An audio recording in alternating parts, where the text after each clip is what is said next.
Nililitis na ng AFP ang Air Force Major General na nahaharap sa reklamong sexual assault.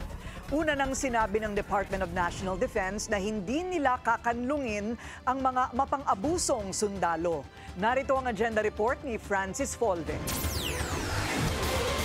Nag-convene na ang General Court Martial ng AFP para litisin ng senior officer ng Philippine Air Force na nahaharap sa reklamong rape at attempted rape. Subject dito ang Articles of War 96 o Conduct Unbecoming an Officer and a Gentleman at Articles of War 97 o ang Conduct Prejudicial to Good Order and Military Discipline. Investigations and trial is ongoing as of this time. We'll keep you posted po pagka meron ng final results of the case and verdict.